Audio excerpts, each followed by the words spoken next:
No, thank you really very much for which we felt here in the room, which was really great. Thank you for that, especially to the people who welcomed here in this gently way. Ladies and gentlemen, excellencies, I had actually been counting on the FIFA World Cup to provide me with enough stories to lighten the mood at the beginning of receptions like this one. Unfortunately, Germany's early exit rather spoiled that plan.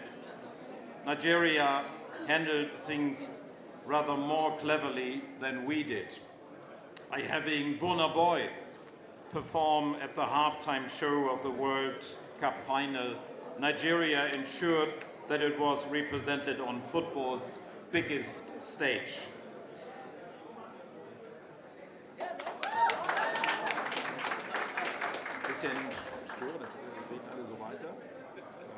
Okay. And it doesn't matter that Spain won. I am convinced that the ears and the hearts of millions of viewers now belong to Nigerian Pigeon.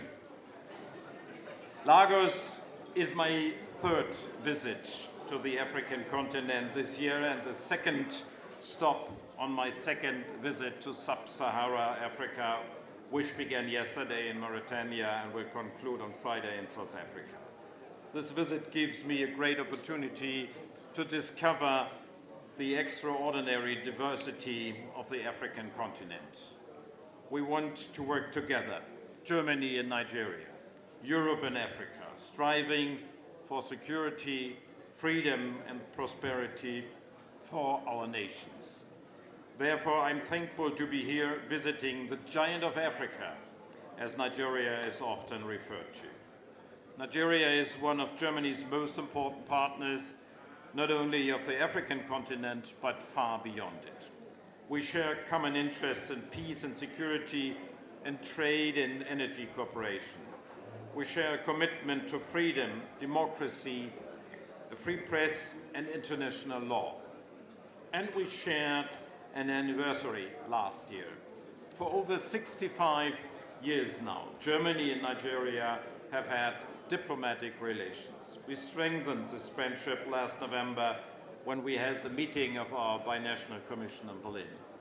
When it comes to our joint interest in security, three conflicts continue to shape the international agenda.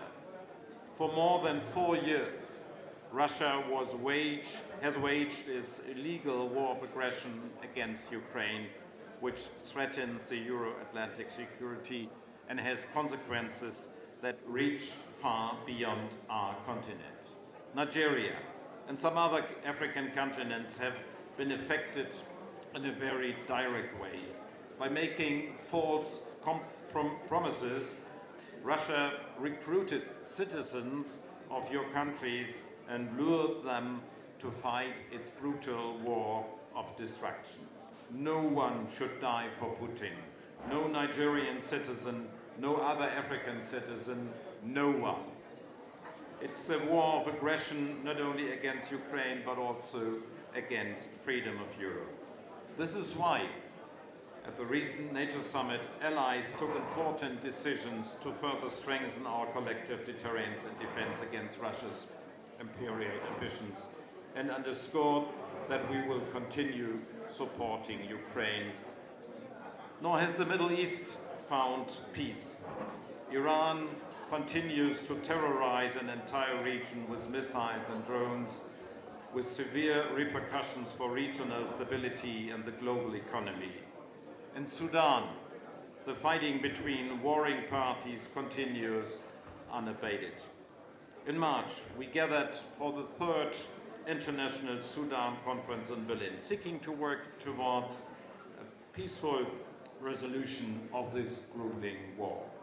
This conflict, but also persistent terrorist violence in the Sahel and insecurity in the Lake Chad Basin are all examples of how regional instability can spread across borders. This is also true globally. Therefore, we are thankful for Nigeria's important contributions in the Gulf of Guinea and the Lake Chad Basin region. There, Nigerian soldiers are fighting against terrorism as part of the multinational Joint Task Force. For many years, Germany has been supporting Nigeria with instructors and equipment, as well as 120 million euro for the Regional Stabilization Fund for the Lake Chad region. We can only tackle global challenges together. This is true for peace and security, but also for fair and sustainable trade relations. Trade and investments are key pillars of our partnership. I'm therefore particularly pleased to be visiting Lagos today, together with a German business delegation, in order to deepen our economic ties even further. Energy is an area in which we can significantly promote our cooperation by building on existing German-Nigerian energy partnership and on the work of our H2 Diplo office. The conflict around the Strait of Hormuz is once again demonstrating the important role Nigeria can play as a reliable energy supplier to the democratic world. In the last weeks, increased oil product imports from Nigeria have successfully helped to mitigate missing quantities. In the first half of 2026, Nigeria has become one of the most important jet fuel suppliers for Europe. Only in June, Nigeria covered 25% of Europe's jet fuel supply. This is a vivid testimony of the importance of our partnership bilaterally and for the whole of Europe. Since years, Germany is diversifying its energy imports. This is why we have bilateral energy partnership with Nigeria already since 2008. We even expanded this partnership during the recent binational commission to include climate dialogue, because we have a common interest in expanding renewable energy. German industry stands ready to support Nigeria in reducing its carbon footprint by unlocking the enormous potential of reducing gas flaring. And the German government is supporting these efforts wherever it can. We also want to promote exchange between our civil societies, our universities, our researchers, and our cultural institutions. The number of university partnerships has grown significantly as well. Today we are looking proudly on over 50 partnerships. In this spirit, the number of Nigerian students in Germany has quadrupled in the last 10 years. We need more of that, including more opportunities to learn German as a foreign language.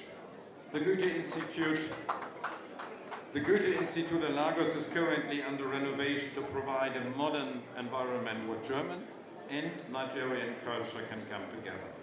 The Goethe Institute has recently also started to offer language classes in Abuja, making the German language accessible for more learners. Nigerians' young and dynamic IT talent has the potential to become an important partner for Germany's Mittelstand, a beautiful German word well known worldwide. We are closely working together to address the challenges of digitalization and demographic change. Many of our cooperation projects focus on skill development and job creation for the youth. I believe there's a tremendous potential for expanding our partnership when Europe's largest economy and Africa's most populous nation and economic powerhouse come together. Good things can happen, provided we stand together and work together. Thank you very much for your attention.